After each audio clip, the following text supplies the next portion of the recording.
Ojo kok muni-muni. Ada yang masuk, Bu. Yo, buanter. Kayak bel rumah. Ke rumah.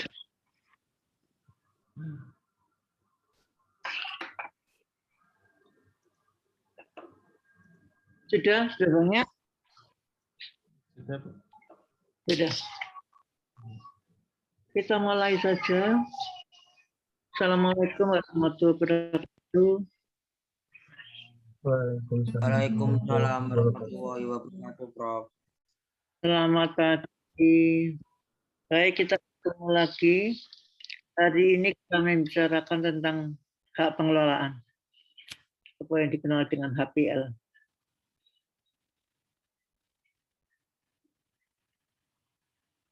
Kalau saudara perhatikan dasar hukumnya, adalah dimulai dari pasal 2 ayat 4.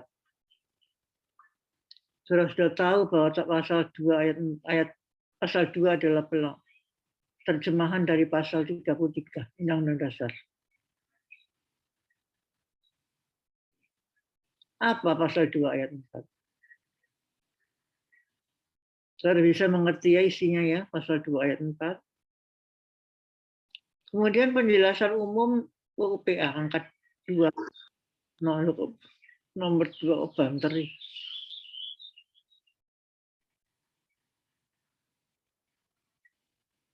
Kemudian PP 853 tentang penguasaan tanah dan negara. Jadi PP 853 itu dibuat untuk mengatur penguasaan tanah-tanah negara. Jadi tanah-tanah yang dikuasai oleh pemerintah daerah. Kemudian Permen Agraria nomor 9 tahun 65. Ini penegasan terhadap ketentuan mengenai HPL. Jadi ada dua macam perolehan HPL, bisa dengan konversi dan bisa dengan penegasan. Kemudian PMA nomor 1 tahun 66. Kemudian Permendagri nomor 5 tahun 74. Permendagri nomor 1 1977. PP nomor 3697. Permen Agraria Kepala BPN nomor 999 dicabut dengan Perkaban nomor 1 2011.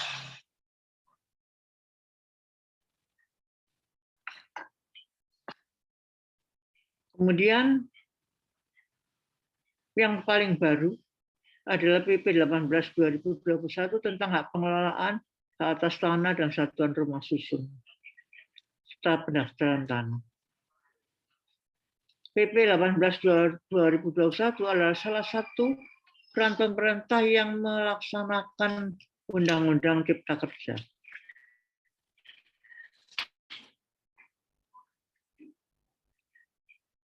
Baik, kita lihat selanjutnya adalah pasal 2 ayat 4.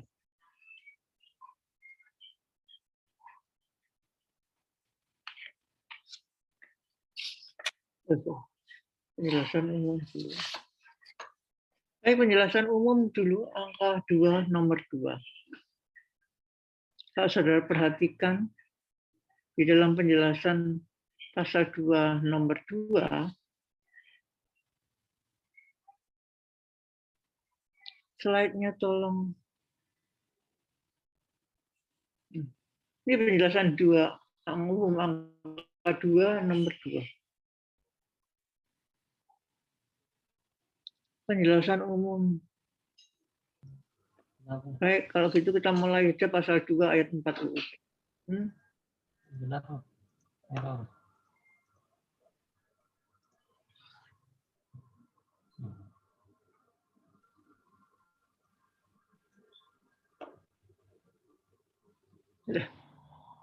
Baik, itu penjelasan umum angka 2.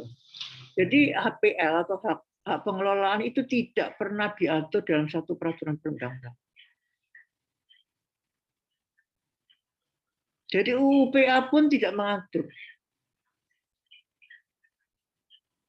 Cuman di dalam penjelasan umum angka 2 nomor 2 pernah disebut dengan istilah pengelolaan.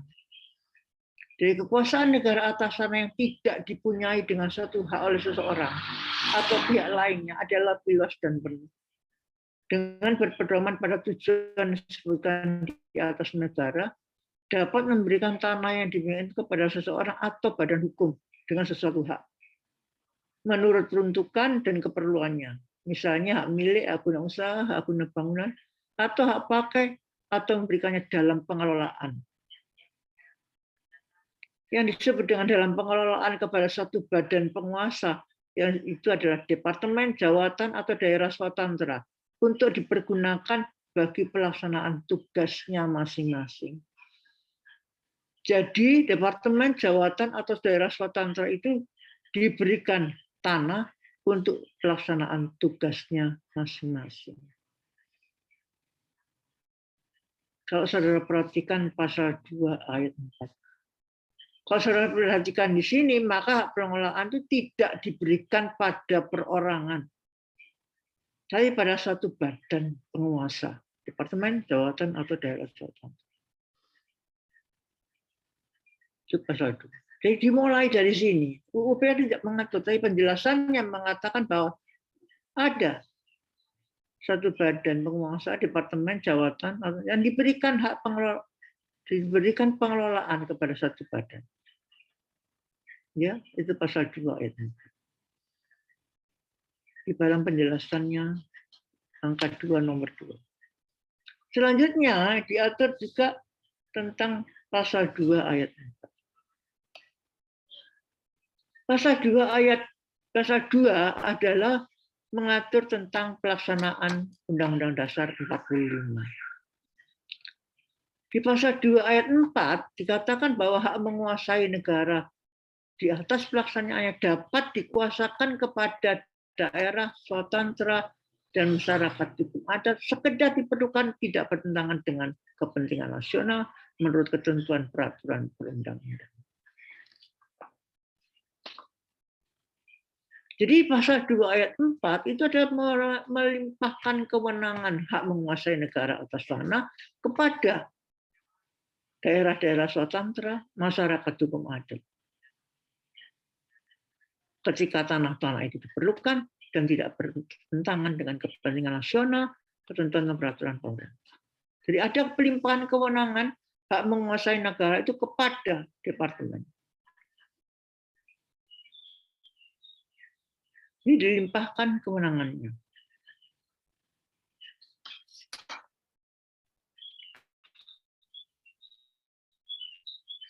Lanjut, kita lihat sekarang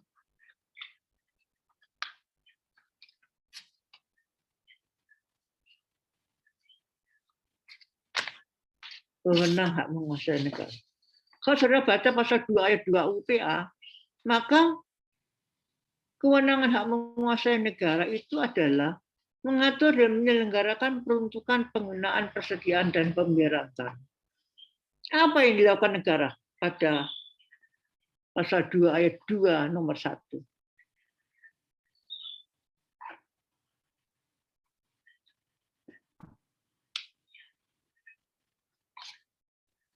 Apa yang dilakukan oleh negara?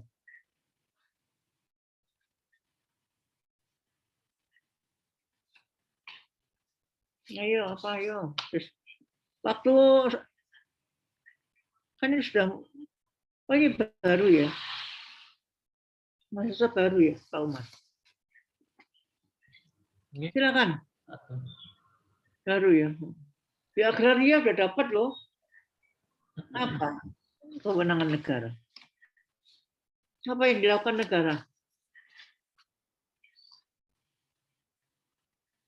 Nah, dilihat di situ bahwa yang pertama adalah membuat suatu rencana umum mengenai persediaan, peruntukan, penggunaan tanah untuk berbagai keperluan. Oleh karena itu ada undang-undang tentang tata ruang. Jadi buat rencana umum. Yang kedua, menentukan dan mengatur hubungan-hubungan hukum antara orang dengan tanah. Yang nomor 1 tadi bisa ditambahkan, ada kewajiban bagi pemegang hak atas tanah untuk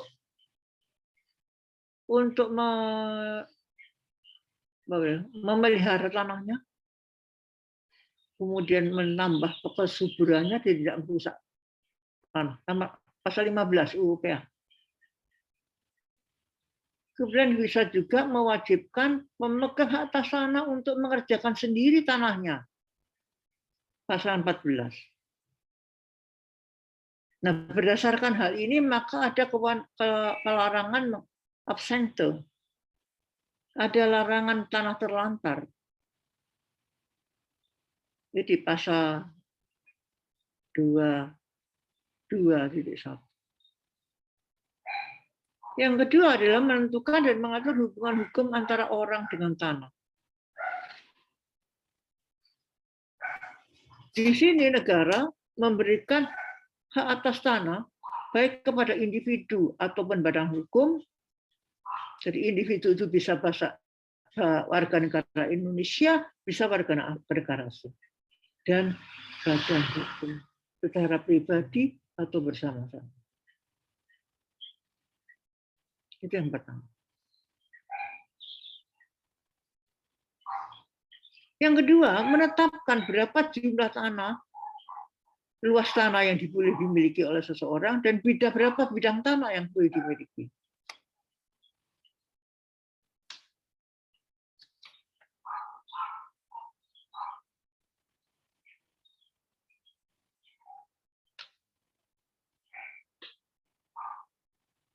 Yang kedua. Yang ketiga, menentukan dan mengatur hubungan-hubungan hukum antara orang dan perbuatan-perbuatan hukum mengenai tanah. Di sini diatur mengenai pendaftaran tanah.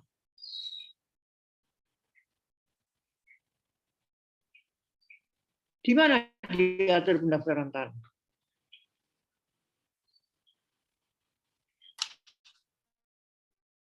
Diatur. Pasal 19, Bu. Pendaftaran tanah diatur di Pasal 19. Pasal 9 Undang-Undang Pokok Agraria kemudian dilaksanakan oleh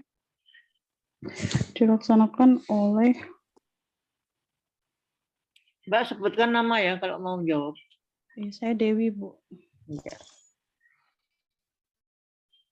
Pasal 19 itu kan perintah membuat peraturan toh? Iya. Perintah membuat peraturan tentang pendaftaran tanah. Diatur di mana? Di pendaftaran tanah calon PPAT apa rek? Gak iso. PP 24 tahun 97. PP 2497 itu tentang pendaftaran tanah. Ya harus tahu itu. Harus tahu pasal-pasal berapa aja yang Anda kuasai tentang pendaftaran tanah.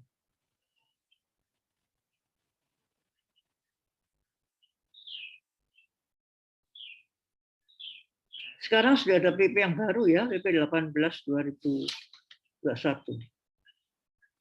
Yang ketiga, menentukan hubungan budaya. Yang ketiga tadi, melaksanakan daftar tanah. Yang kedua, memberikan aturan tentang peralihan hak atas tanah.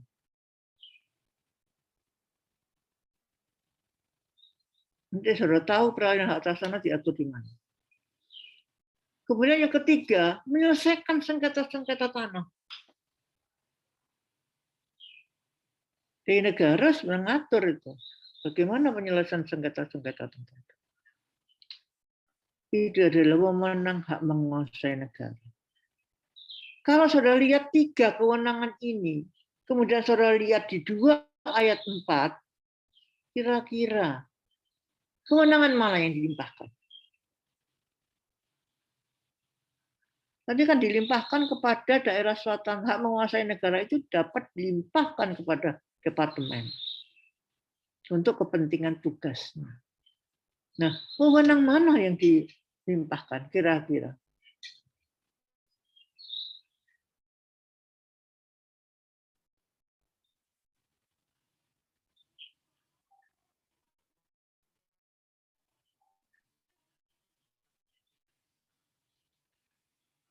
Nah,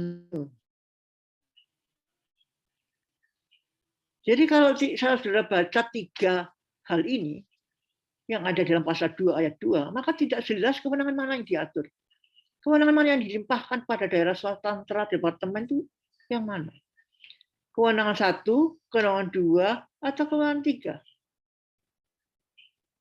Atau bisa juga 1 dan 3, 1 dan 2. Nanti kita lihat sama-sama ya bagaimana aturannya. Itu wewenang hak menguasai negara. Jadi harus tahu, saudara, apa kewenangan hak menguasai negara.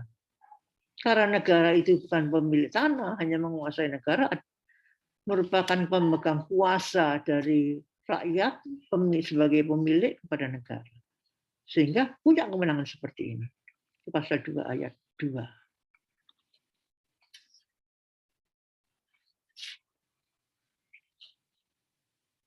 Dan selanjutnya adalah pelaksanaan kewenangannya. Seperti apa? Pelaksanaan kewenangan hak menguasai negara dilaksanakan oleh pemerintah pusat. Kewenangan hak menguasai negara atas tanah dalam pelaksanaannya dapat dilimpahkan kepada daerah swastra yang merupakan medebewin dalam masyarakat adat. Apa kewenangan merupakan medebewin? 2 ayat 4. Kira-kira apa?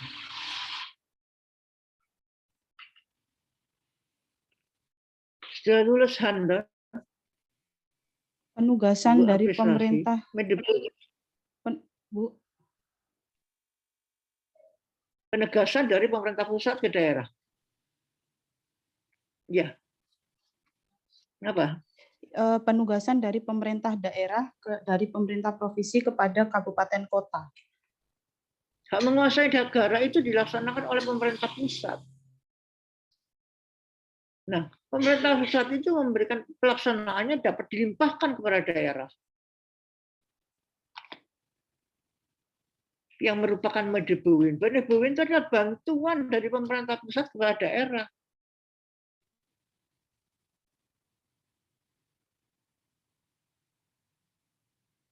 Jadi kewenangan dilimpahkan itu adalah kewenangan yang dilaksanakan oleh pemerintah pusat pada daerah.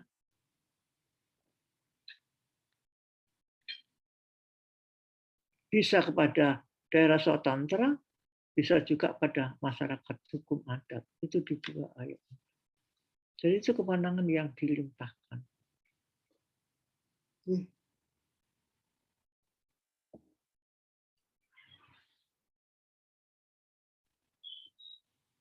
Jelas ya? Nah, kita lihat kenapa PP 853 itu ada.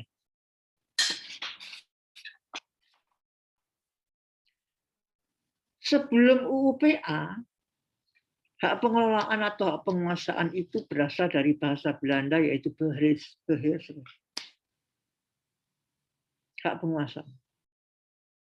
Nah, hak penguasaan tanah ini dipunyai oleh jawatan Departemen Daerah Swastra atas tanah dikuasai langsung oleh negara. Jadi keluarnya PP 853 itu adalah karena jawatan Departemen dan Daerah Swastra itu menguasai tanah negara, maka ada penertiban tanah yang dikuasai oleh negara. Dibentuklah atau dibuatlah PP 853. PP 853 sampai sekarang masih berlaku dan tidak pernah dicabut. Di dalam pasal 4-nya diatur tentang hak penguasaan atas tanah dapat diberikan kepada kementerian, jawatan, atau daerah swastra. Jadi diberikan kepada departemen, kementerian, dan daerah swastra. Kalau sudah lihat di Undang-Undang Dasar sementara, maka daerah diberi hak untuk mengatur rumah tangganya sendiri. Itu begitu.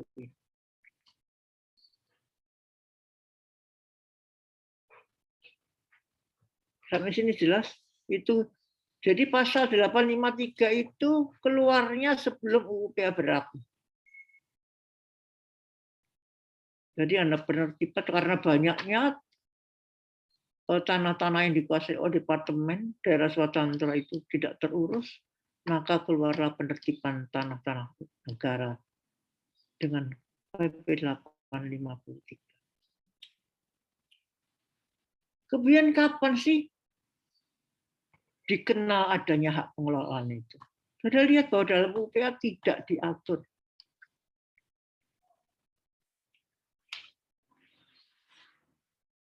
Kita lihat sekarang dalam Permen Agraria 965. Di Permen Agraria 965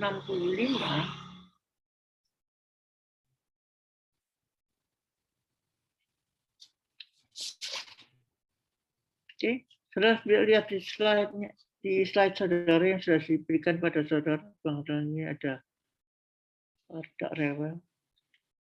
Jadi Peraturan Menteri Agraria nomor 9 tahun 65 itu dikenal tentang hak penguasaan atas tanah negara yang diberikan kepada departemen,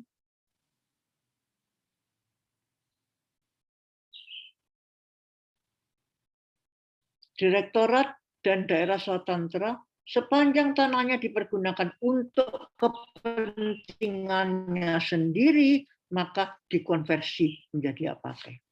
Jadi kalau pemerintah daerah menguasai tanah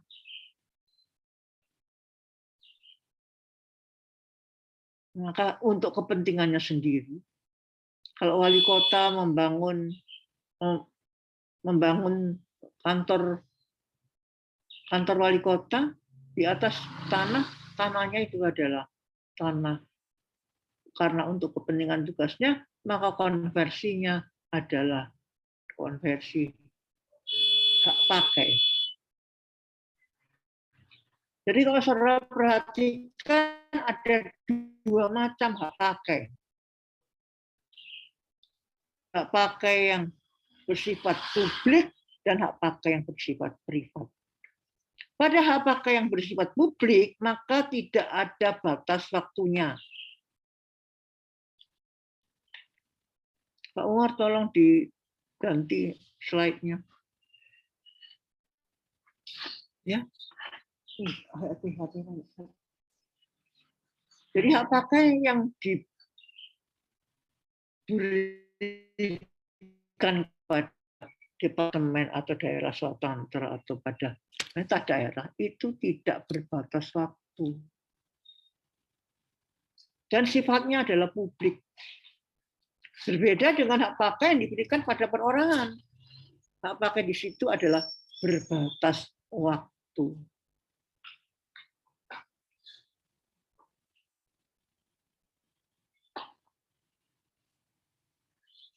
Berikutnya, hak penguasaan atas tanah dengan departemen, direktorat, dan daerah swatantara. Sepanjang tanahnya dipergunakan untuk kepentingan sendiri, juga disebutkan untuk diberikan kepada pihak ketiga dengan satu hak tertentu, dikonversi menjadi hak pengelolaan. Inilah dasarnya kapan hak pengelolaan itu lahir. Jadi hak pengelolaan itu lahir dengan Peraturan Menteri Agraria, bukan dengan undang-undang. Jadi hanya dengan Peraturan Menteri Agraria nomor 9 tahun 65. Jadi ada dua macam penguasaan tanah. Yang dikuasai sendiri untuk kepentingan tugasnya, itu adalah dikonversi menjadi hak pakai yang sifatnya publik. Tapi yang di samping untuk kepentingan sendiri juga diberikan kepada pihak lain, pihak ketiga, dengan satu hak tertentu, itu bisa dikonversi menjadi hak pengelolaan. Jadi ya, itu lahirnya hak pengelolaan. Saudara baca lengkapnya di Peraturan Menteri Agraria.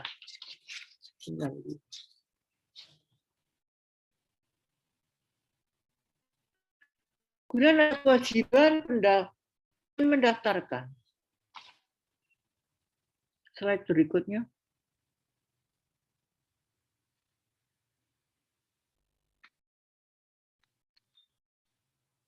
Jadi hak pengelolaan HPL itu wajib didaftarkan. Hak pakai dan hak pengelolaan yang dipunyai oleh departemen wajib didaftarkan ke kantor pertanahan.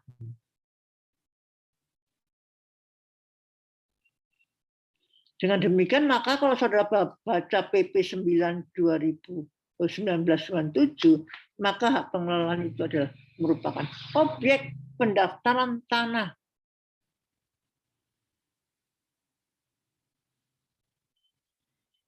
Baca pasal 9 ya. Apa saja merupakan objek pendaftaran tanah? Yang salah satunya adalah HPL. Karena didaftarkan hak pengelolaan oleh pemegang hak, lahirnya hak dan kewajiban dan kewenangan atas tanah. Di sini setelah didaftarkan kemudian keluar sertifikat hak pengelolaan, maka muncullah hak dan kewajiban dari pemegang hak. Sehingga pemegang hak pengelolaan punya kewenangan untuk melakukan sesuatu terhadap tanahnya. Jadi syaratnya harus didaftarkan. Ketika sudah didaftarkan, baru muncul hak, kewajiban, dan kewenangan. Sebelum itu tidak.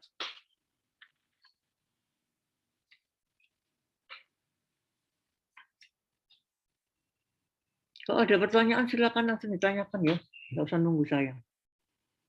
Kemudian berikutnya ada pengukuhan. Tadi sudah saya jelaskan bahwa hak pengelolaan lahir tidak didasarkan pada undang-undang, tetapi berdasarkan Peraturan Menteri Agraria Nomor 9.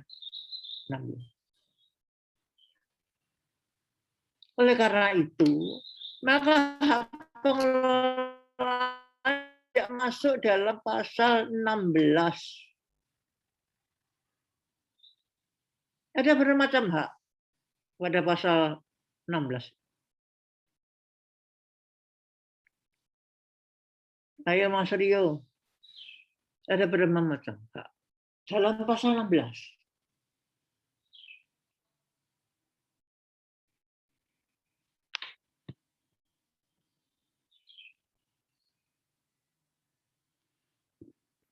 Pasal 16 siapa yang jawab? Silakan. Dalam pasal 16 itu ada total terbagi dari 2 ayat. Yang ayat pertama itu ada 8, sedangkan yang ayat 2-nya itu ada 3 hak. Terus apa isinya? Untuk Apa disebut apa?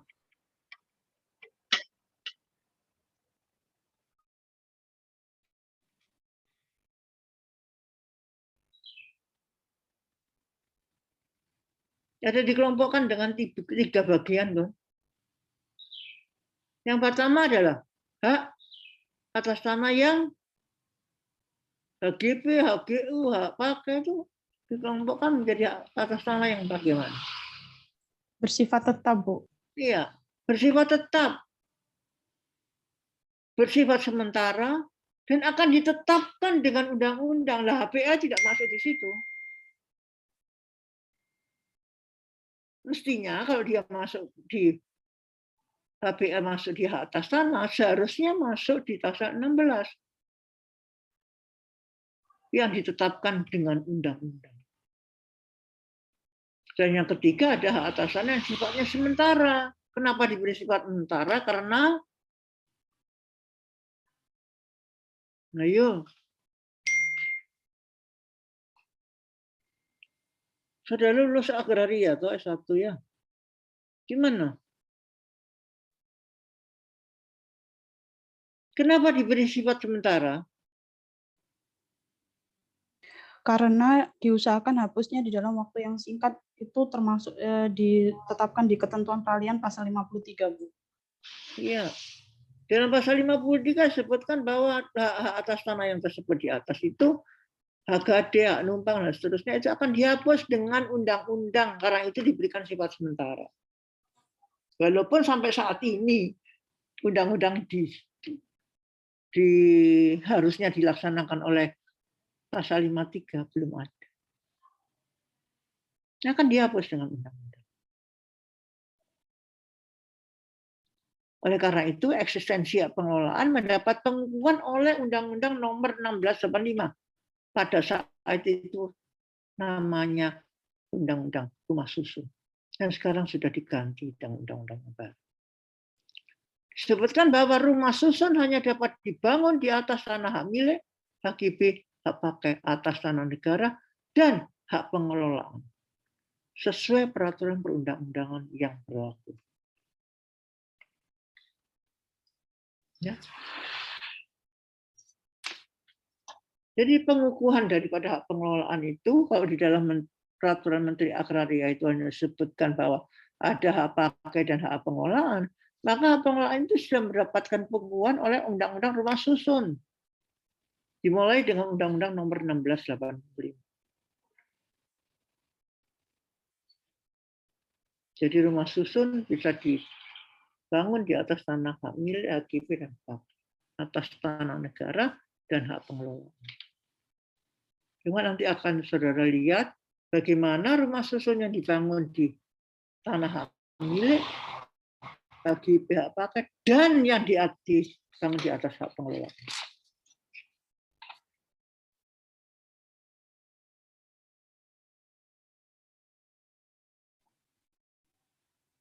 Selanjutnya kita lihat slide berikutnya. Tadi saya sudah jelaskan pada saudara. Masalah yuridis hak pengelolaan adalah hak pengelolaan diatur dalam peraturan menteri. Tapi hak pengelolaan itu bisa melahirkan hak atas tanah.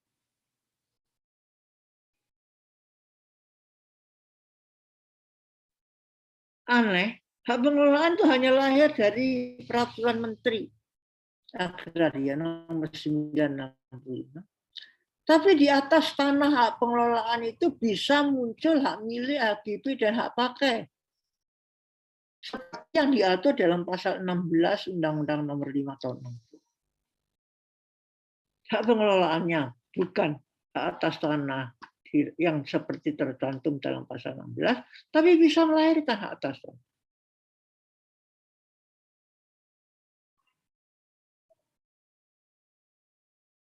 Kalau pemerintah daerah punya hak pengelolaan, pemerintah Kota Surabaya misalnya punya hak pengelolaan, maka pemerintah daerah itu bisa memberikan pada pihak ketiga dengan hak-hak di atas. Hak-hak yang diatur dalam pasal 16. Hak-hak yang bersifat tetap tadi. Ini masalah yuridis hak pengelolaan.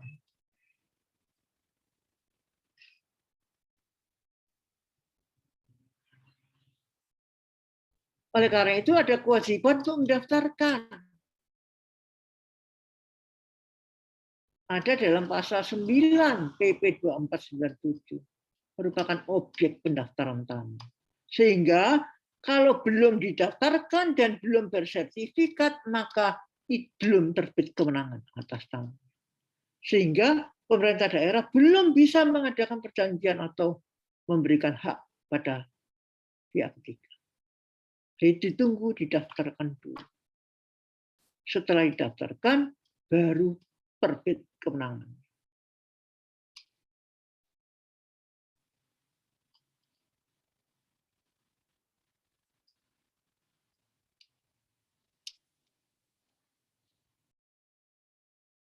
Lanjut, kita lihat slide berikutnya.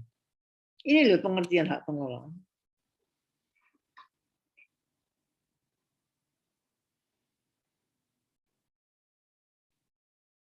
Hak pengelolaan adalah hak menguasai negara. Jadi betul apa yang dikatakan oleh pasal 2 ayat 4 tadi. Kemudian penjelasan 2 angka 2. Kewenangan pelaksanaannya sebagian dilimpahkan kepada pemegang hak. Jadi hak menguasai negara yang kewenangan pelaksanaannya sebagian dilimpahkan kepada pemegang hak. Saudara lihat di pasal 1 angka 2 PP 4096. Pasal 4 PP 2497. Angka 3 Permen Agraria PPN 399. Untuk pasal 1 angka 3 Permen Agraria Kepala PPN 999. Jadi itu yang disebut dengan hak pengelolaan. Mengapa tidak masuk dalam pasal 16? Karena itu adalah merupakan bagian dari hak menguasai negara yang dilimpahkan kepada departemen atau daerah selatan. Jadi bagian kalau baca bukunya Budi Harsono, saudara akan melihat namanya gempilan hari hak menguasai negara. Bagian dari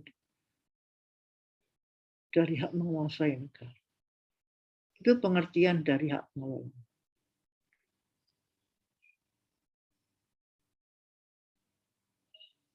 Kita lihat slide berikutnya.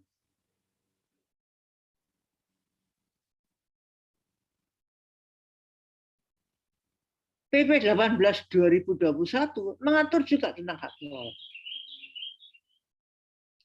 Di situ disebutkan bahwa saudara cari ya nanti PP-nya ya. Hak pengelolaan adalah hak menguasai dari negara yang kewenangan pelaksanaannya sebagian dilimpahkan kepada pemegang hak pengelolaan. Jadi hak menguasai negara yang pelaksanaannya dilimpahkan pada pemegang HPL.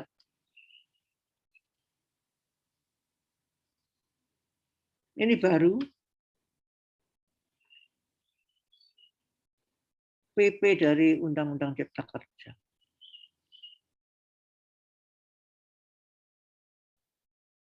Slide berikutnya.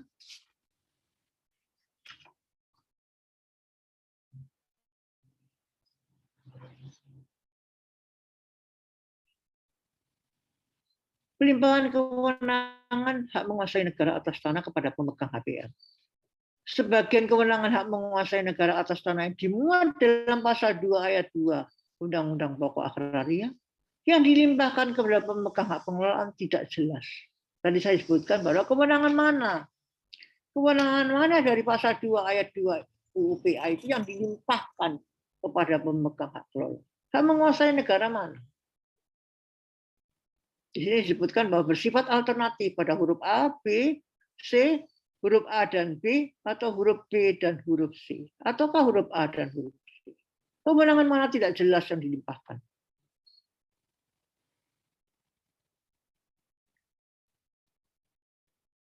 Jadi keberadaan hak pengelolaan itu sebetulnya bukan merupakan hak atas tanah.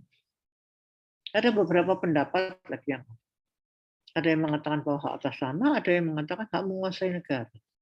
Nanti kita lihat bagaimana hak menguasai negara atau hak atas tanah. Kita lihat slide berikutnya. Ini. HPL itu merupakan hak menguasai tanah ataukah hak atas tanah? Kalau kita baca bukunya Budi Harsono, HPL itu merupakan gempilan hak menguasai negara atas tanah.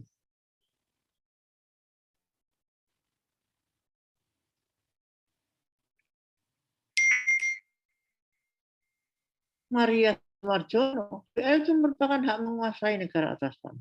Tapi HP Paralindungan tidak. HPL merupakan hak atas tanah.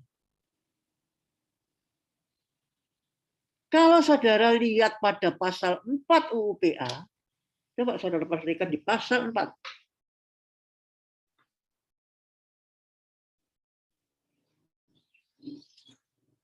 Kalau kita beranjak dari pasal 4, seolah-olah hak pengelolaan itu isinya sama dengan hak atas tanah.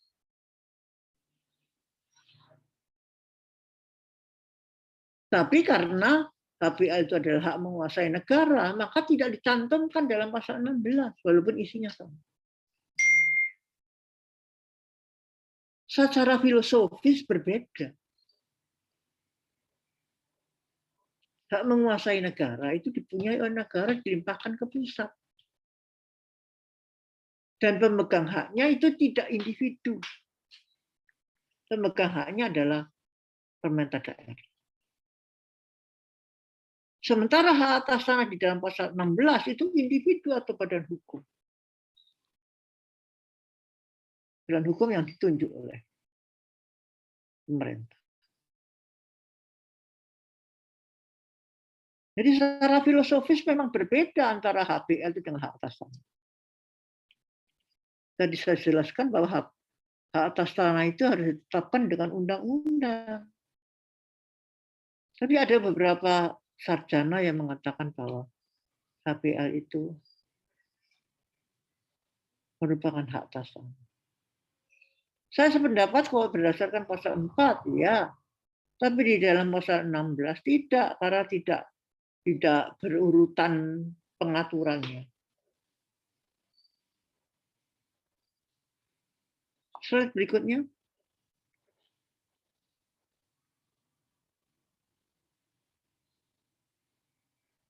Ini subjek hak pengelolaan. Instansi pemerintah pusat, pemerintah daerah, badan usaha milik negara, badan hukum milik negara, badan bank tanah, badan hukum yang ditunjuk oleh pemerintah pusat.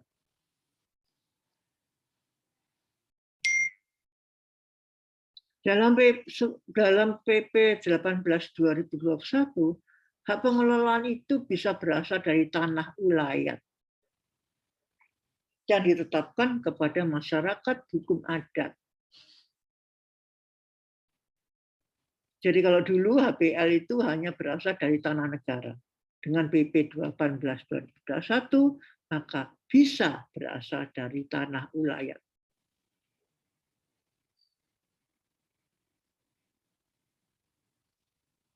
Persoalannya adalah, kalau hak pengelolaan itu berasal dari tanah ulayat, ditetapkan kepada masyarakat hukum adat, lalu bagaimana? Bagaimana pelaksanaan hak ulayat itu apabila berhadapan dengan pihak ketiga? Kalau itu berasal dari tanah ulayat. Nanti saya jelaskan. Lanjut. Kita lanjutkan slide berikutnya.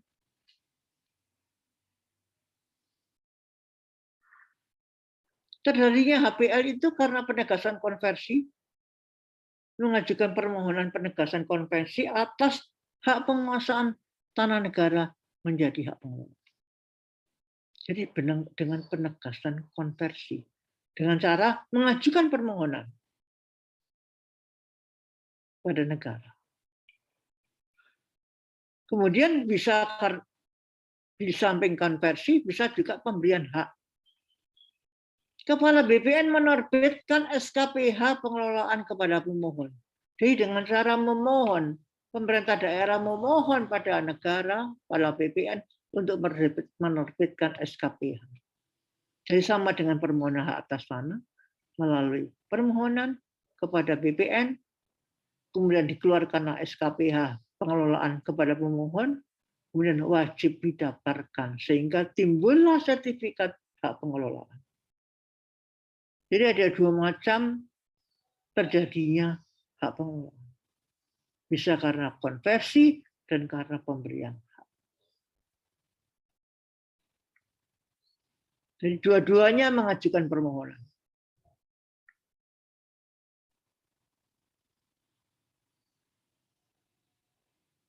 Jadi kapan saudara lihat konversi dan kapan pemberian hak? Ya. Kalau konversi tadi dengan mengajukan permohonan penegasan konversi. Jadi pemegang hak penguasaan negara tadi mengajukan permohonan untuk hak pengelolaan.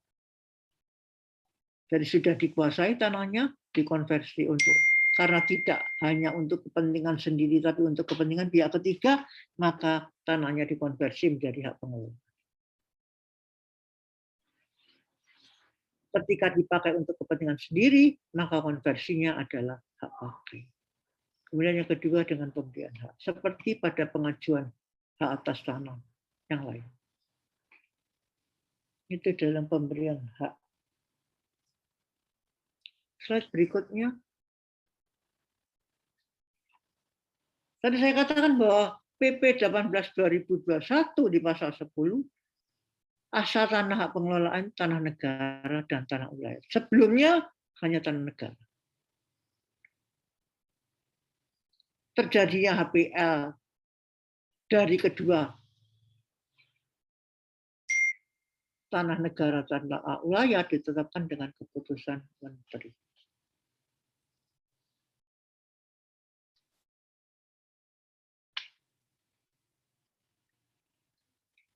Lanjut. Saya lanjutkan dengan slide berikutnya.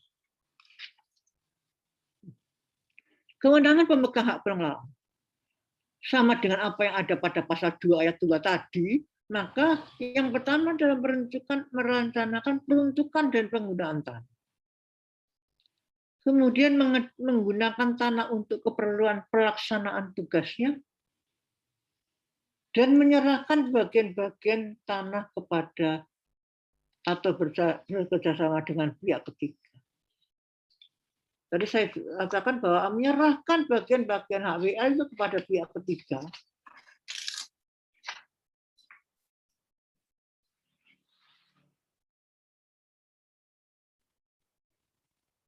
Kalau saudara perhatikan di sini, apa yang bisa dilakukan oleh pemegang HPL?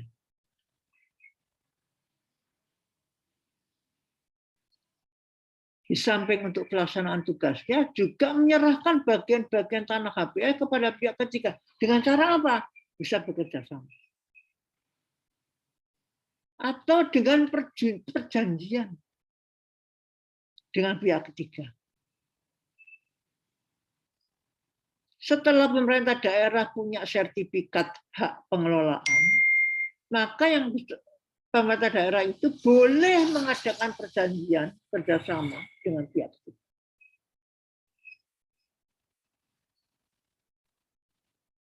Karena itu namanya perjanjian, maka harus punya kewenangan dulu kan mengadakan perjanjian sesuai dengan pasal berapa di PW.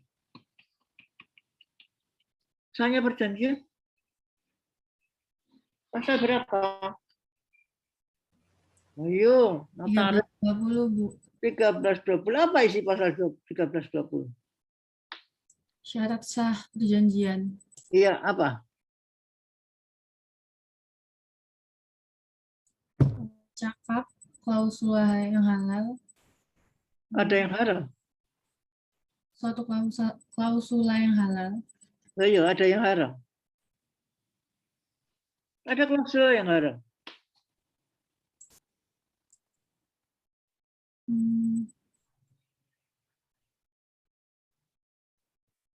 Ya memang terjemahannya disubjektif seperti itu. Tapi saudara bisa lihat halal mau haram.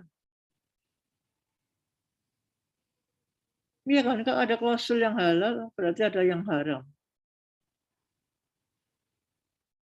Klausul yang ayo. Sebab yang halal, Bu. Nah, halal berarti ada klausul yang haram. Yang tidak Iya, diperbolehkan, begitu, Bu. Ya iya, yang tidak diperbolehkan oleh undang-undang. Bukan halal dan haram. Terus lainnya? Sepakat, cakap suatu hal tertentu. Satu hal tertentu. Ada syarat objektif dan subjektif. Apa yang objektif dan apa yang subjektif?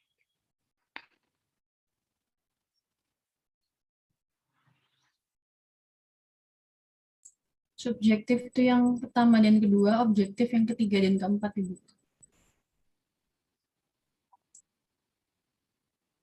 Nah, saudara tadi nyebutkannya enggak urut kok. Apa? Subjektif dan objektif. Yang Makanya saya pertama, tanya kalau enggak urut. sepakat, yang kedua cakap, yang ketiga suatu hal tertentu, yang keempat hal yang diperbolehkan oleh undang-undang. Iya. Yang subjektif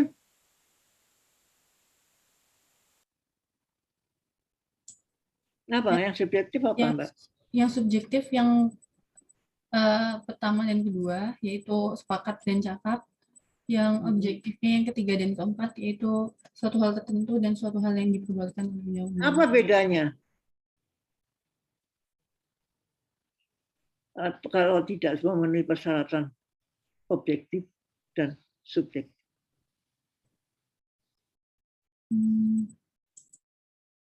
Nah, yang lain, Mbak ini siapa namanya? Dian, Siapa?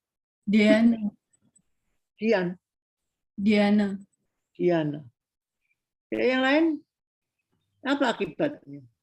Saya, Prof. Siapa? Silakan Mbak, menyebutkan nama Mbak. Saya Pratnya, Prof. Iya. seperti yang udah dijelaskan sama Adriana, kalau perjanjian itu tidak memenuhi unsur subjektif, maka dapat dibatalkan karena kan berkaitan dengan subjeknya atau orangnya. Tapi kalau misalnya perjanjian itu nggak sesuai sama unsur objektifnya, maka bisa batal demi hukum. Makasih, Prof. Apa beda? Dapat dibatalkan dan batal demi hukum. Kalau dapat dibatalkan, maka pihak-pihak yang jadi subjek itu misalnya tidak sesuai dengan kecakapannya. Iya tahu saya. Tapi akibatnya apa? Akibatnya? Gini, Prof. Kalau misalnya dia bisa dibatalkan itu, maka perjanjian yang sudah terlanjur dibuat itu bisa dimintakan pembatalannya. Tapi kalau misalnya perjanjian batalnya sejak kapan? Ya, gimana, Prof? Batalnya sejak? Batalnya sejak dimintakan pembatalannya itu atau ini ya, Prof ya. Pada saat si subjek ini tidak memenuhi unsur subjektifnya ini ya, Prof ya. Ya, tapi kan harus dimintakan pembatalannya, Pak. Iya. Jadi batalnya sejak dibatalkan. Iya. Tapi kalau batal demi hukum, Prof? Halo? Iya. Oh iya. Iya, maaf, Prof. Iya. Saya. Putus-putus, Mbak. Iya, Prof. Putus-putus di saya, Prof. Maaf. Iya. Kalau dia batal demi hukum, berarti pada objek perjanjiannya ada yang tidak sesuai dengan undang-undang. Ya, akibatnya? Akibatnya batal demi hukum.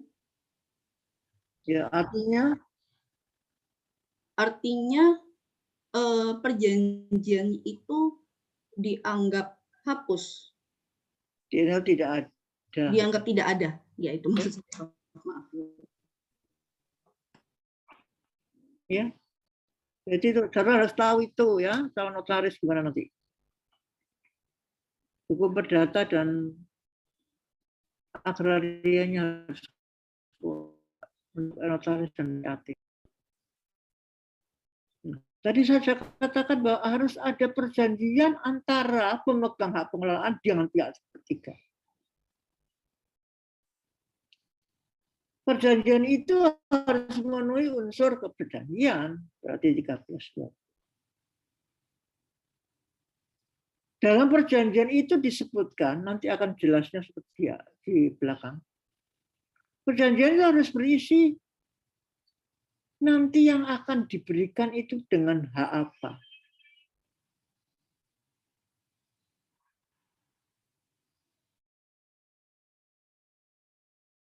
Dengan hak dengan hak milik atau dengan hak HGB. Disebutkan dalam perjanjian itu. Dan berapa lamanya.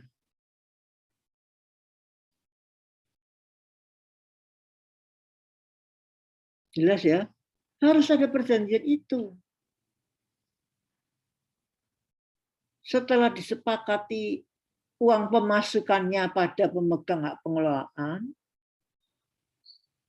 disepakati berapa lama waktunya, hak apa yang diberikan, maka pihak ketiga ini yang mengajukan permohonan kepada kantor pertanahan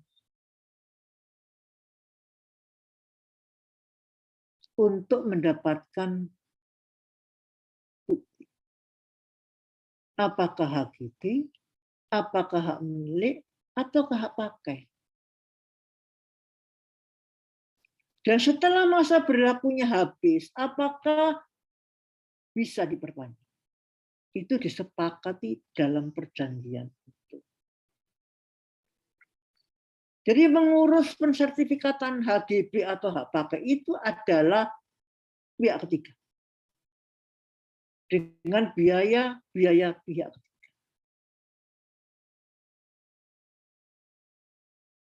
Dengan catatan pemegang HPA sudah memiliki sertifikat HPA. Baru boleh mengadakan perjanjian. Kalau misalnya Pemegang hak pengelolaan akan memberikan hak milik kepada pihak ketiga. Apa yang dilakukan? Apa yang kira-kira dilakukan oleh pemegang HPL? Kalau yang bersangkutan, kalau pemegang HPL akan memberikannya pada pihak ketiga dengan hak milik. Ingat ya bahwa pemegang hak pengelolaan adalah pemegang aset. Bagaimana kalau yang dilepas, kalau yang diberikan pada pihak ketiga itu berupa hak milik? Dalam aturan tadi dimungkinkan kan, diperjanjikan untuk mendapatkan hak milik, hak pakai, dan hak guna bangun. Seandainya hak milik, apa yang harus dilakukan oleh pemegang HPL?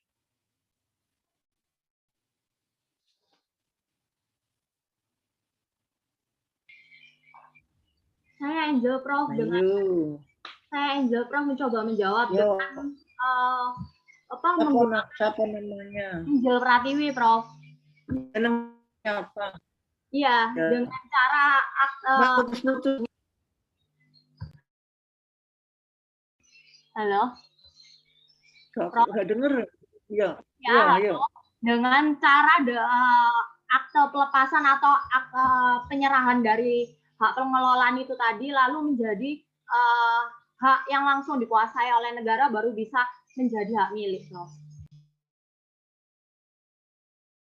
Mbak, putus-putus. Jadi dengan perjanjian pelepasan hak dari pemegang hak pengelolaan kepada pihak ketiga. Iya, Prof. Iya. Kalau itu pemerintah daerah, pemegang HPL-nya adalah pemerintah daerah. Kalau mau melepaskan seperti apa kalau menjadi hak milik? Betul dengan pelepasan hak. Tapi kalau itu Pemda, asetnya Pemda, mau dilepaskan seperti apa?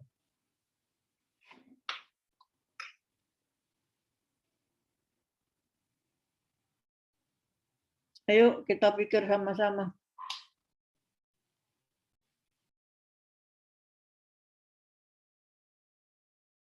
Ingat ya, kalau pemegang hak pengelolaan akan memberikan hak milik, berarti dia akan kehilangan asetnya. Karena hak milik adalah hak turun-temurun terpenuhi dan tidak berbatas waktu. Kira-kira bagaimana pelaksanaannya?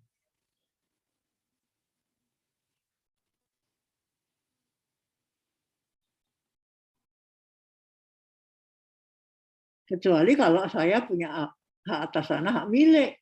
Saya berikan kepada pihak lain, hak milik, tidak masalah. Tapi hak pengelolaan, aset pemerintah, aset pemerintah daerah. Kalau akan diberikan kepada pihak ketiga itu dilepaskan, itu melalui mekanisme seperti apa?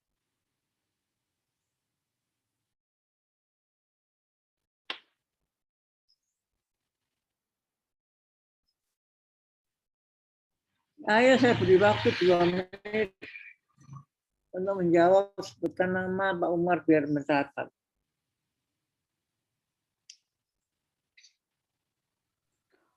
Prof, saya mau menyampaikan pendapat, Prof. Silakan, namanya siapa? Saya Dewi, Prof. Ya. Iya, apabila pemerintah daerah dalam hal ini menyerahkan atau melepaskan haknya itu, menurut saya itu tidak berwenang, Prof. Karena itu merupakan penyalahgunaan wewenang yang melekat pada hak pengelolaan. Karena hak atas tanah yang dapat disewakan atau dapat dilepaskan oleh pemegang haknya kepada pihak lain itu tidak dibenarkan, Prof. Yang ada hanyalah mungkin kalau menurut saya adalah hak sewa untuk bangunan, Prof. Mohon koreksi, Prof. Terima kasih. Tadi aturannya kan sudah saya sebutkan. Bahwa hak yang bisa lahir dari hak pengelolaan itu adalah hak milik, hak guna bangunan, dan hak pakai. Berdasarkan aturan itu, misalnya pemerintah daerah akan melepaskan sebagian dari hak pakai, hak pengelolaan dengan hak milik. Bagaimana mereka? Punya kewenangan, boleh kok, aturannya dibolehkan kok memberikan hak milik.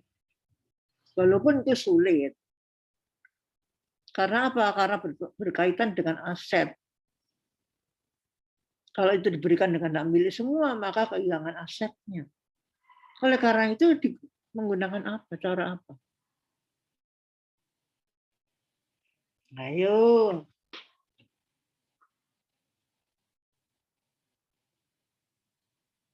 Gantian yang ngomong. Sekarang saudara yang ngomong.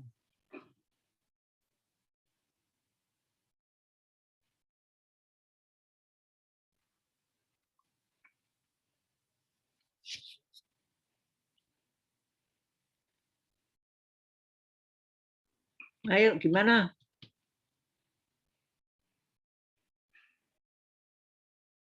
Pemerintah daerah itu terdiri dari apa sih?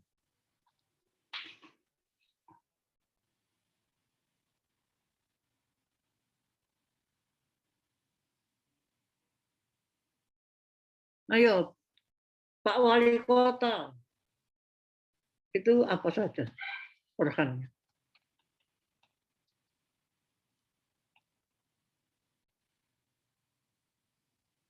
Ayo, gimana hukum administrasinya ya? Punya DPRD, Mas, Mbak. Sehingga pelepasan aset itu harus sepertujuan DPRD. Tanpa disetujui, tidak mungkin aset itu dilepas. Oleh karena itu sulit. Peraturan perundang-undangan sudah membatasi bahwa hak pengelolaan itu sulit untuk diberikan dengan hak milik. Awalnya memang hak pakai dan hak cuti. Kalau sekarang pemerintah daerah punya tanah, digunakan untuk sekolah, hak apa itu?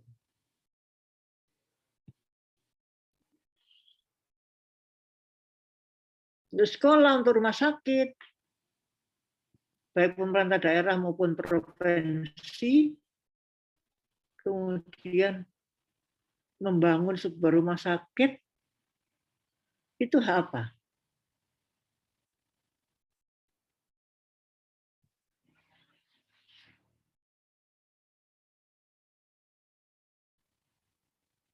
Ayo. Tadi saya tanya sudah ngerti, lah saya kita takoni. Gimana? Iki loh Mas, Mbak, enggak enaknya kuliah daring ya kayak gini. Susah. Mahasiswanya susah, dosennya susah. Gimana? Ayo. Hak apa yang dipakai? Mau izin mencoba menjawab, Prof. Mbak, Romu, Mbak. Silakan. Ya, kalau menurut saya harusnya menggunakan hak milik. Soalnya kalau misalnya rumah sakit, terus habis itu masa kepemilikannya itu, kalau misalnya nggak pakai hak milik, terus misalnya pakai hak guna bangunan, itu kan ada masa kepemilikan. Terus kalau masa kepemilikannya habis kan malah kesusahan rumah sakitnya. Padahal itu kan untuk khalayak banyak rumah sakit tersebut. Iya. Terima kasih, Prof. Terus, jadi hak milik ya? Iya. Itu pendapat yang lain, hak milik? Banyak yang putus-putus dari daerah ya, Mbak? Dari jauh. Ayo, apa yang diberikan, apa yang ada di rumah sakit atau berarti gak ngerti ya yang tak jelaskan tadi ya.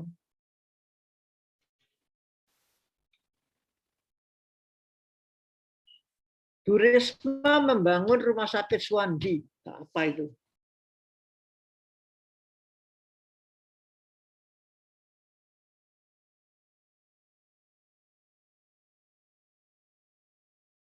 Ayo. Saudara Zainul ya. Ya, Prof. Ya, silakan Mas.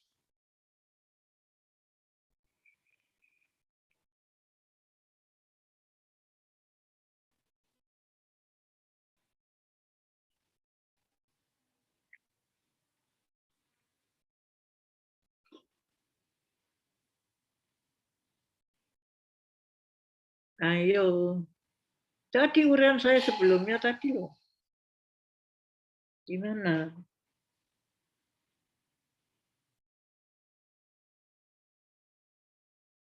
Gubernur membangun rumah sakit Dr. Sutomo, misalnya. Hak apa itu?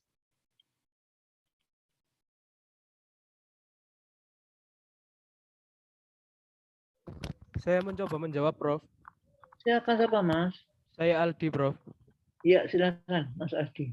Kalau menurut saya adalah hak pakai, Prof. Tapi yang bersifat publik. Karena di situ tidak ada batas waktunya. Seperti itu, Prof.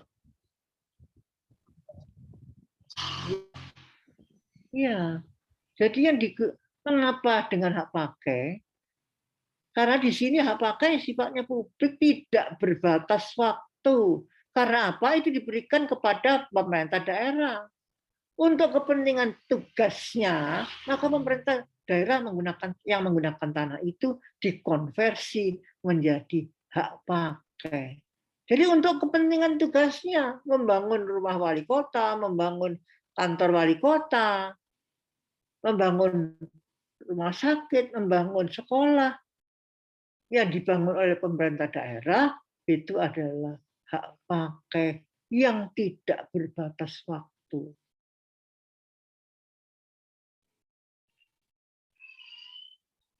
Kalau saya punya hak pakai, punya batas waktu enggak?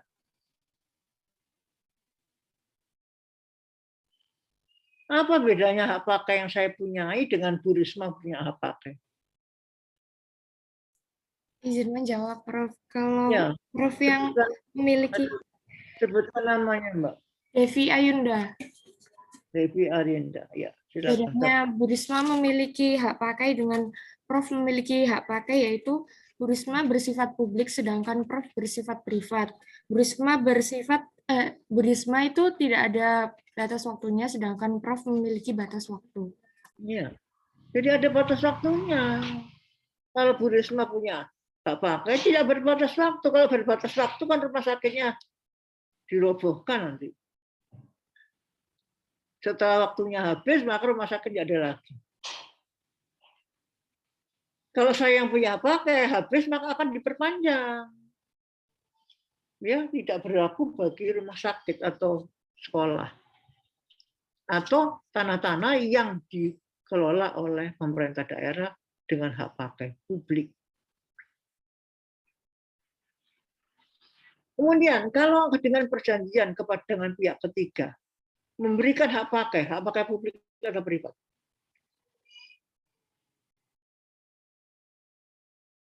Kalau Bu Risma mengadakan perjanjian dengan pihak ketiga untuk memberikan hak pakai apa yang diberikan?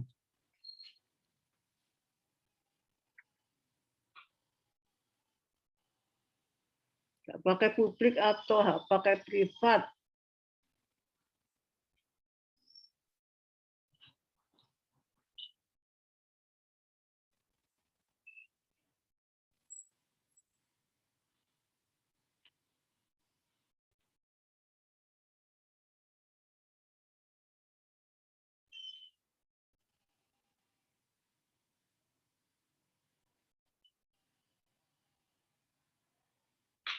Ayo.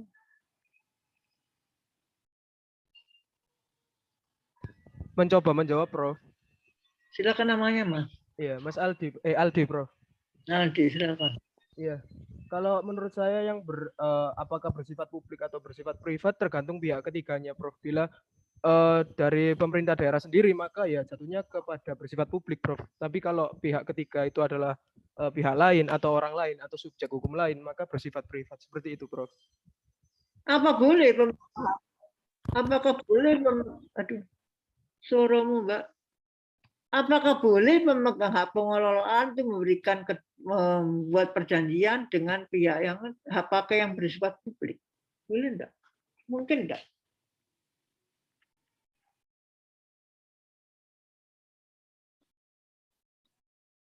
Tadi kan disebutkan bahwa pemegang hak pengelolaan itu bisa memberikan pada pihak ketiga HGP, hak pakai, dan hak milik. Hak pakai di sini tentunya hak pakai yang sifatnya privat. Ada batas waktunya. Oleh karena itu dalam perjanjian antara pemegang hak pengelolaan dengan pihak ketiga disebutkan hak pakai itu berapa lamanya. Kalau misalnya sudah habis maka boleh tidak diperpanjang. Karena perpanjangan diperlukan persetujuan dari pemegang HPL. Berapa uang pemasukannya pada pemerintah daerah?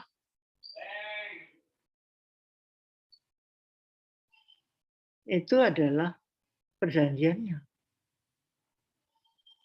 Kalau itu dengan HGB misalnya, batas waktunya 30 tahun. Apa yang dilakukan oleh pemegang HGB setelah waktunya akan berakhir?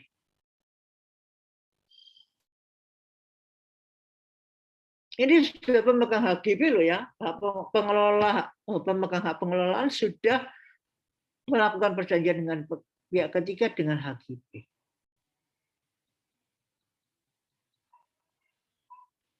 Untuk perpanjangannya maka diperlukan persetujuan dulu dari pemegang HGB. Dan ketentuan HGB. Bahwa sebelum 2 tahun berakhirnya HGB maka harus diajukan perpanjangannya. Nah, perpanjangannya itulah yang harus disetujui oleh pemegang hak pengelolaan. Jelas? Saya bisa melihat saudara gitu, kelemahan ke kelas ini seperti itu. Saya tidak melihat saudara apakah saudara ngerti apa enggak. Jadi saudara yang bisa mengukur sendiri kemampuannya sudah ngerti apa enggak.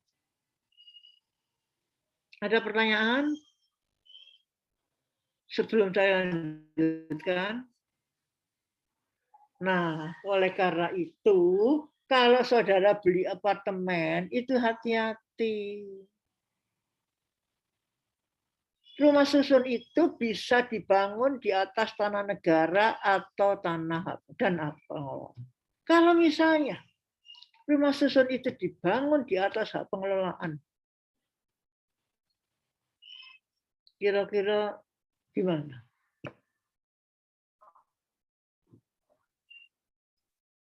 Misalnya perjanjiannya dengan pengembang dengan HGB.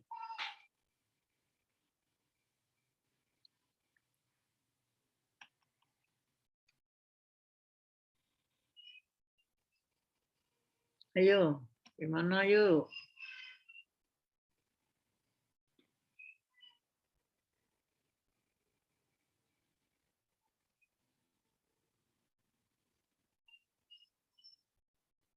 Apa bedanya? Kalau rumah susun itu berdiri di atas tanah hak milik atau tanah negara, tanah negara.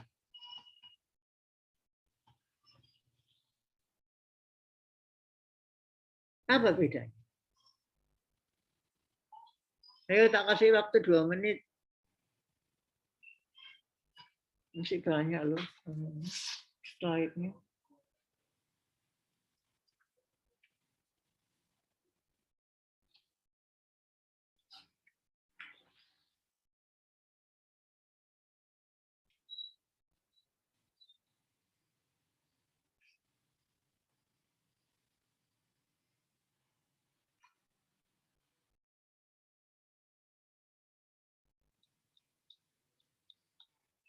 Sama-sama HGB bedanya apa? Kalau di atas tanah negara, HGB seperti apa? Nah, yuk nanti Anda akan buat akta-akta itu loh ya. PPAT-nya.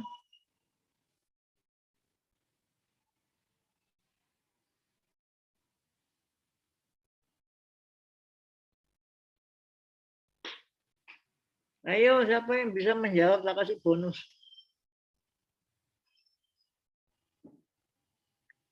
Jadi nilai saudara itu tidak hanya nilainya ujian. Saya itu pengen saudara tidak mengulang.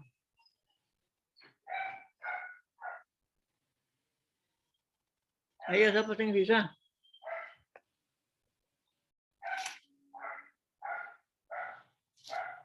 Permisi, Prof. Saya Vinanda, mohon izin untuk menjawab pengetahuan Suaramu saya. rodok. Oh iya, mohon maaf, Prof. Mohon izin, Iya. saya Vinanda, Prof. Menurut saya, apabila ada apartemen yang didirikan di atas tanah negara, dapat diberikan hak guna bangunan murni seperti itu, Prof. Hak guna bangunan murni itu maksudnya tanah itu adalah tanah milik yang memiliki tanah hak pengelolaan seperti itu, Prof. Sedangkan apabila maksudnya gimana, Mbak? Maksudnya yang jelas. Hak guna bangunan murni itu maksudnya murni itu seperti apa? Tanah apartemen itu adalah milik dari yang memiliki hak pengelolaan seperti itu, Prof. Apabila apartemen tidak didirikan di atas tanah negara, maka dapat diberikan hak guna bangunan dengan hak milik. Jadi artinya hak guna bangunan dengan hak milik itu berarti yang memiliki apartemen itu hak guna bangunan enggak seperti apa? Ada struktur hak seperti itu. Yang lain bisa membantu, ayo satu orang lagi. Saya masih banyak sama tulisannya. Kalau hakim, sorry, ayo terus, silakan. Siapa itu mau? Prof, maaf saya Pratnya lagi, Prof. Iya, silakan. Iya, jadi kalau perbedaan rumah susun yang didirikan di atas negara itu berkaitan dengan jangka waktunya, bukan, Prof? Tuh, kok malah tanya saya. Gimana? Oh, tadi pertanyaan yang kedua. Iya, jadi sependek pengetahuan saya ya, rumah susun yang didirikan di atas negara itu diberikan jangka waktu selama 20 tahun dan bisa diperbarui selama 30 tahun. Diperbarui? Ya, gimana, Prof? Diperpanjang apa diperbarui? Oh, maaf, koreksi, diperpanjang, Prof. Terus? Kalau dari saya segitu dulu sih, Prof. Mungkin teman-teman mau ada yang nambahin. Ada yang nambah? Ayo. Kalau rumah susun atau apartemen itu dibangun di atas tanah negara, maka kalau itu diberikan dengan HGB, maka ketika HGB-nya 2 tahun akan habis, maka bisa diperpanjang dan bisa diperbarui.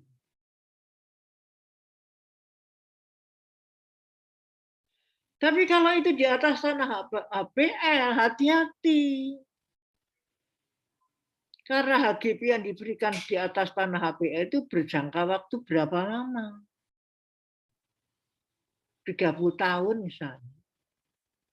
2 tahun sebelum sama dengan HGB yang lain, 2 tahun sebelumnya kan harus perpanjang. Nah, bisa diperpanjang atau tidak karena adalah persetujuan HPL, itu bahayanya kalau tidak diperpanjang. Berarti kan hapus HGB-nya. Oleh karena itu, saudara hati-hati kalau mau beli apartemen. Berdiri di atas tanah apa? Karena pengembang biasanya tidak memberitahukan kalau rumah apartemen itu dibangun di atas tanah HPL. Karena kemungkinan saja tanah HPL itu tidak bisa diperpanjang karena dibutuhkan oleh pemegang HPL. Dan jadi hati-hati HGB di atas tanah negara dan HGB di atas tanah pengelola. Sama-sama HGB-nya. Bisa diperpanjang, tapi saat yang satu tanpa persetujuan yang pemegang HPL, yang perjanjian dengan HPL harus dengan persetujuan peng-HPL. Kalau Bu Risma tidak menyetujui, ya sudah, nggak bisa diperpanjang. Kalau nggak salah itu Pak Umar untuk kasus mana ya yang HPL? Pakai Untuk yang pertanahan. Untuk pertanahan ya, hukum pertanahan. Ya, ini yang politik hukum pertanahan. Oh, yang HPL, yang kasus itu. Iya. Iya, Prof. Oh, berarti nanti ada tugas kasus ya, Indobel itu. Nah, di situ saudara hati-hati kalau akan bahas kasus itu nanti. Seperti apa? Hati-hati. Ya, saya lanjutkan. Jadi saudara hati-hati dengan HPL itu. Lanjut, kita teruskan.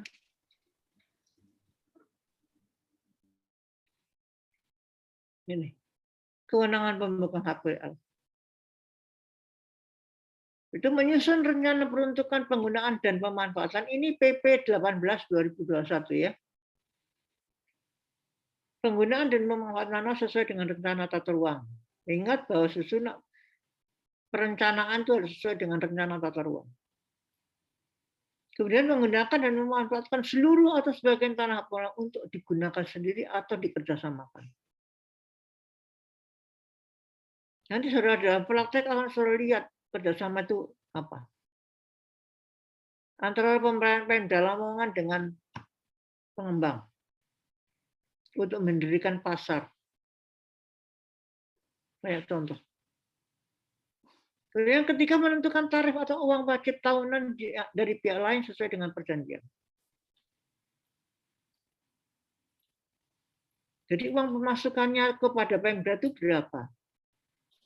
Di luar, kalau misalnya diberikan hak pengelolaan itu HGB, maka di luar biaya yang harus urus oleh pemegang HGB kepada PPN.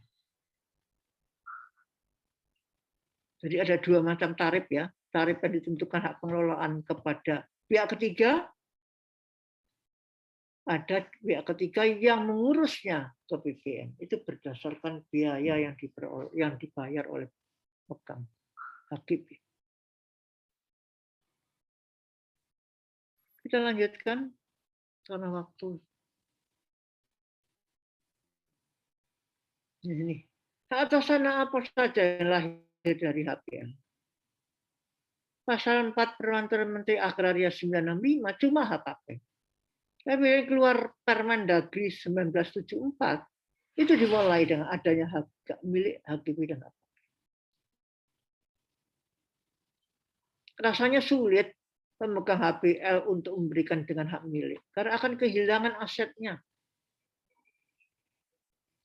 Kemudian pasal 5 Permendagri nomor 177 sama. Hak milik HGB dan hak pakai. Permen Agraria nomor 498 sama. Hak milik HGB dan hak pakai. Ini ya saudara bisa analisis. Hak atas tanah HPL itu lahir dari Permen Agraria. Tapi dalam beberapa peraturan perundang-undangan dikatakan bahwa bisa berdiri di atas tanah HPL itu adalah hak milik HGB dan hak pakai. Jelas begini.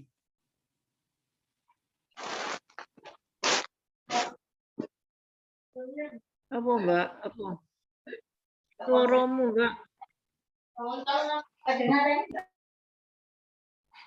Putus-putus.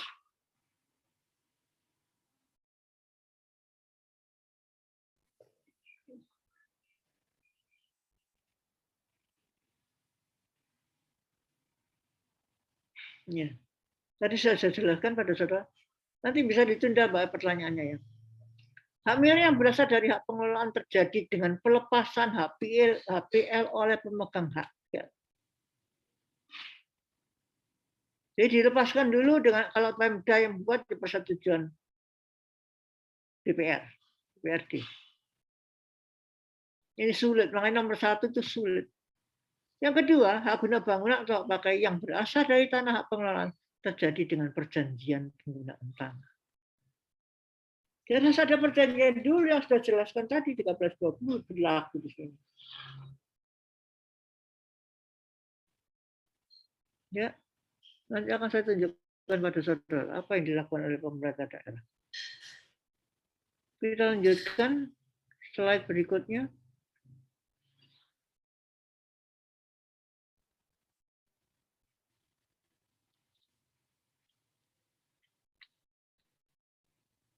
Nah, ini loh.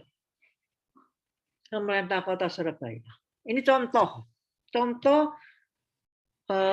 pemegang HPL yang melakukan perjanjian dengan pihak ketiga. Pemegang HPL yang diwakili oleh pemerintah Kota Surabaya dan dikuasai oleh pemerintah Kota Surabaya itu ada hak pakai dan hak pengelolaan. Tadi saya jelaskan hak pakai ketika wali kota membangun rumah sakit, sekolah, dan seterusnya itu adalah hak pakai yang tidak terbatas, tanpa batas. Di samping itu ada hak pengelolaan yang bisa diberikan kepada pihak ketiga dengan perjanjian. Di pihak lain yang menggunakan tanah pemerintah Kota Surabaya diberikan HGB. Coba nanti kita analisis HGB yang dikeluarkan oleh Pemkot itu seperti apa. Kemudian ada izin pemakaian tanah yang selalu ribut antara pemegang izin pemakaian tanah dengan wali kota yang dikenal dengan surat hijau. Mengapa disebut surat hijau? Karena sampulnya hijau. Ada enggak yang punya? Kita lanjutkan dengan izin pemakaian tanah.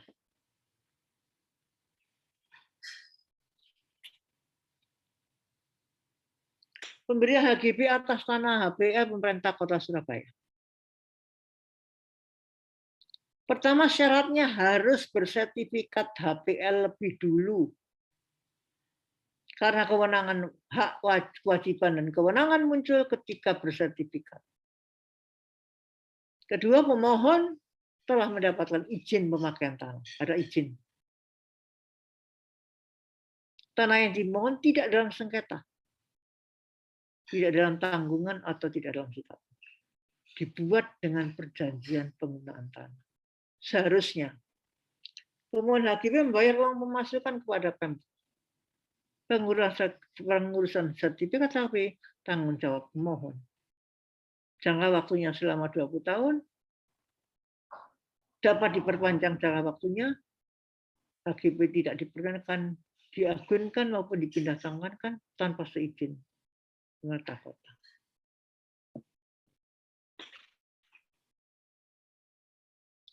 Yang pertama, tanah harus bersertifikat. Pemerintah Kota Surabaya itu tidak semua bersertifikat. Tapi semua tanah, beberapa luas tanah yang didaku adalah pemegang HPL-nya Pemkot. Sehingga pemohon itu harus mendapat izin pemakaian lebih dulu. Izin pemakaian tanah tidak dikenal dalam aturan-aturan sebelumnya. Yang sudah saya sebutkan tadi, aturan-aturan tidak pernah menggunakan kata izin pemakaian tanah.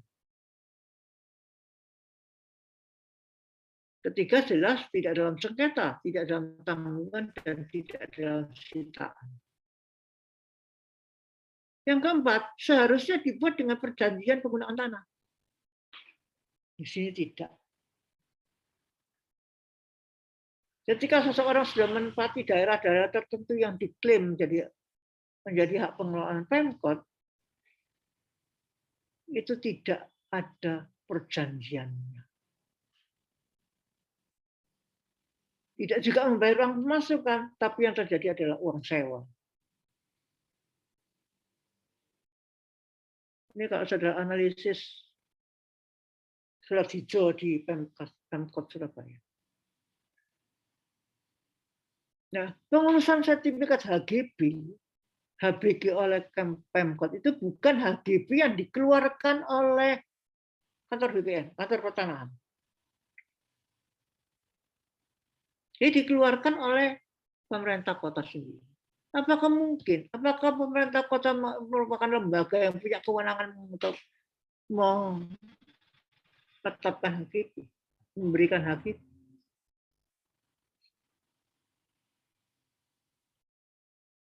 Jangka waktunya HGB selama 20 tahun dan dapat diperpanjang. HGB tidak diperkenankan diagunkan atau dipindah tangankan kepada pihak lain tanpa seizin pemerintah kota. Ya. Jadi dalam perjanjian antara pemegang hak pengelolaan dengan pihak ketiga itu tidak bisa diagunkan atau dipindah tangankan kepada lain tanpa seizin pemerintah kota Surabaya. Jadi semua pemegang HPL begitu. Jadi pemegang HPL yang memberikan HGB maka tidak mungkin dipindah tangankan atau diagunkan tanpa seizin pemegang HPL. Oleh karena itu bank-bank tidak mau menerima. Kita lanjutkan terus. Slide berikutnya.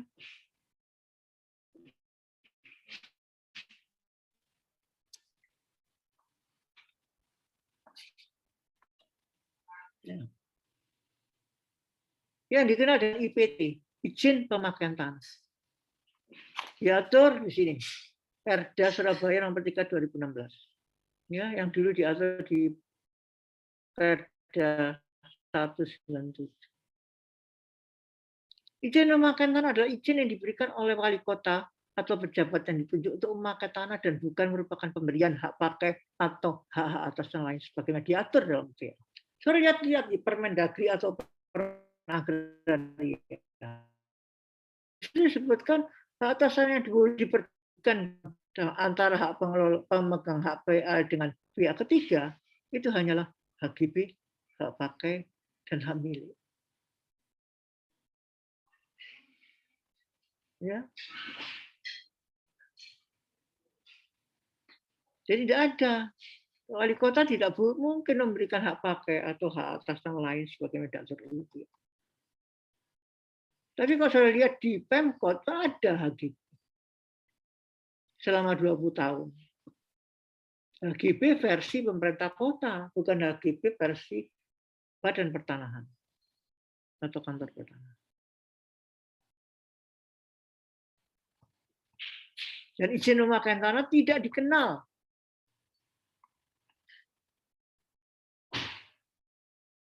Kalau ada perjanjian antara pihak ketiga dan pemegang HPL tidak dikenal istilah izin yang izin pemakaian tanah IPT. Kita teruskan dengan slide berikutnya karena waktunya hampir habis. Ini pemegang izin pemerintah kota berhak memakai tanah kota dan didirikan bangunan. Hak memegang izin bukan hak pakai.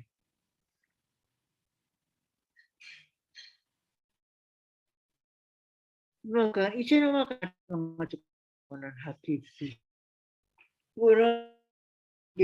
Bukan HGB yang ada di Kantor Pertanahan.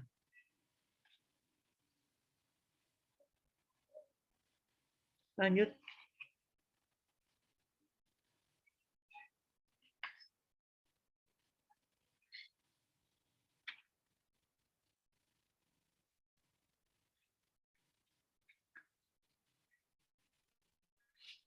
Slide berikutnya.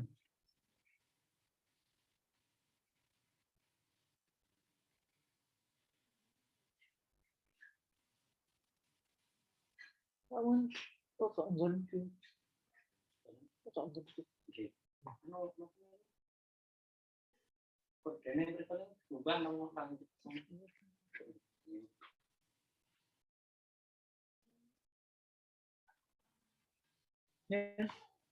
Kalau saudara lihat di sini,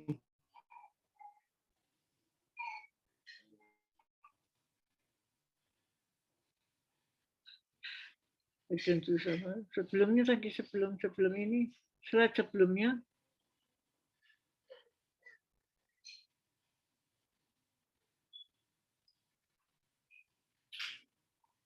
isi perjanjian penggunaan tanah.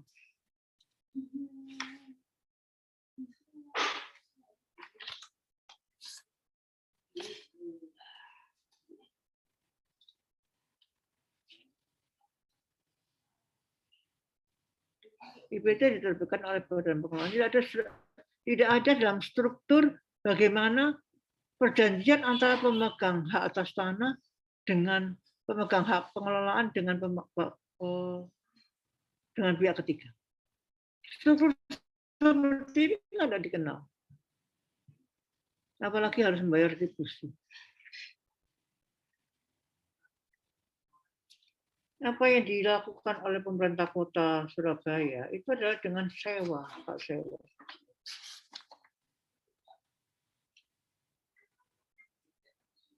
Jadi di surat izin pemerintah kota Surabaya itu ada yang disebut dengan sewa, hak sewa, hak pakai garing hak sewa.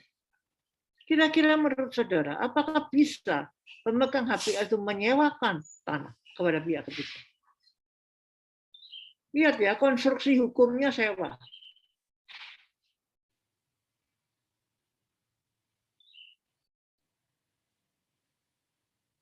Kira-kira bisa.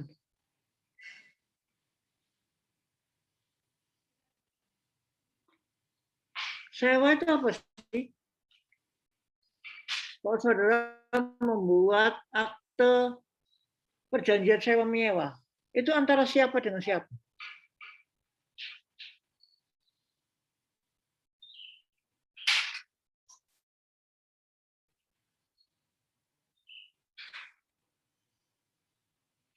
Ayo.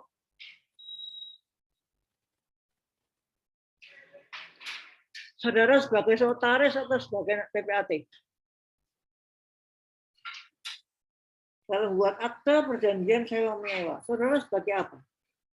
Sebagai notaris atau sebagai PPAT?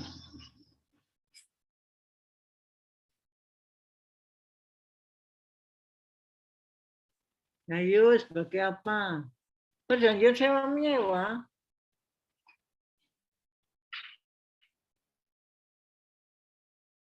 Buat akte nanti. Ayo, antara siapa dan siapa? Kemudian yang dilakukan oleh notaris atau PPAT?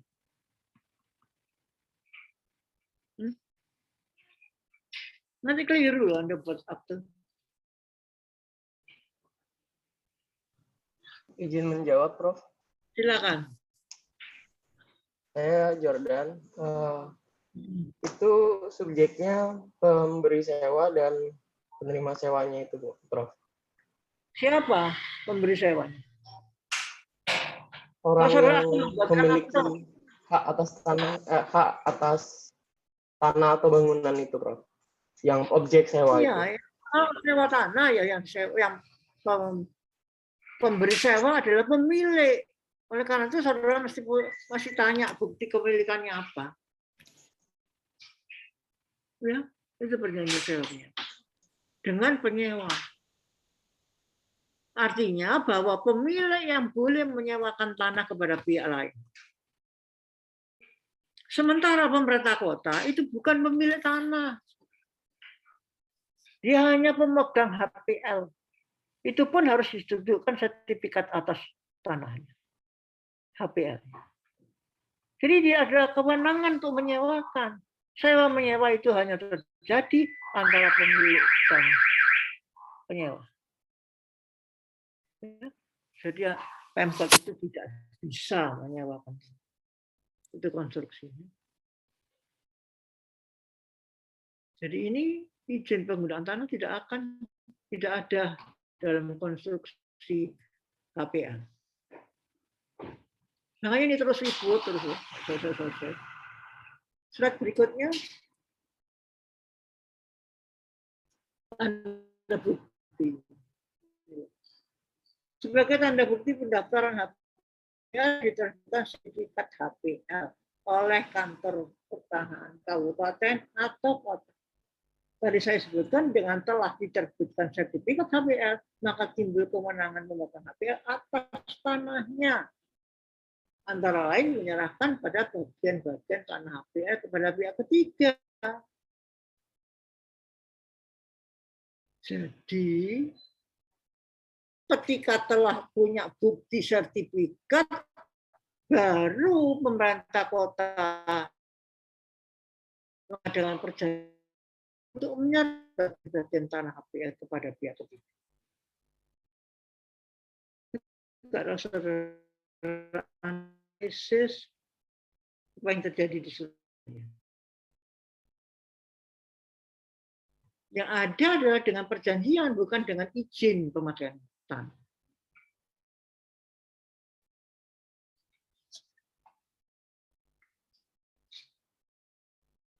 Yang terakhir, saudara diminta untuk menganalisis putusan pengadilan tentang HPL.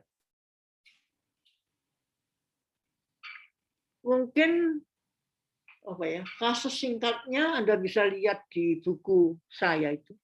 Kalau Anda tidak punya buku ya Anda bisa lihat di perpustakaan. Ada beberapa buku saya taruh di situ.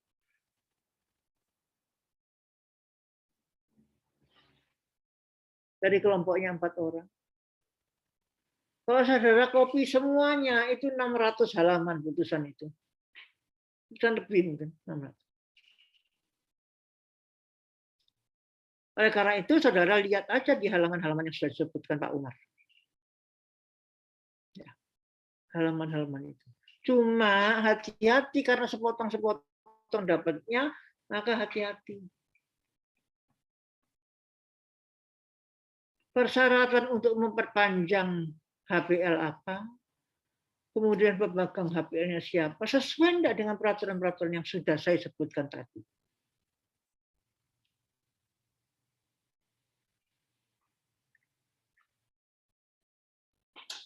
Jelas.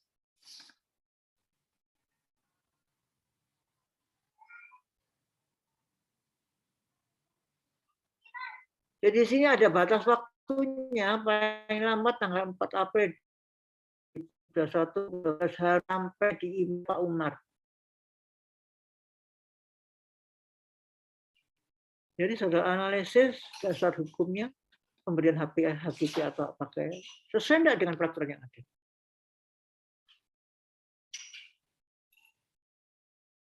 Itu tugas saudara. Saudara kerjakan dengan baik-baik. 4 orang satu kelompok itu harus bekerja bersama-sama, tidak satu orang. Pak Umar akan dipresentasikan apa tidak? Presentasi minggu depan, Prof. Sebelum masuk materi investasi tanah. Oh, presentasikan ya. Satu kelompok atau 2 kelompok yang presentasi? Terserah Prof. Hayati, monggo ditunjuk. Satu kelompok saja ya. Karena minggu depan apa Kak Mas? Acaranya apa? Materinya apa? Tanah untuk kepentingan investasi, Prof. Monggo silahkan. Kita diskusikan minggu depan. Ya ada 2 kelompok saja. Mudah-mudahan analisis 2 kelompok yang saya tunjuk, yang ditunjuk Pak Umar nanti berbeda analisisnya. Maka akan presentasi 2 kelompok. Silakan mulai sekarang saudara kerjakan.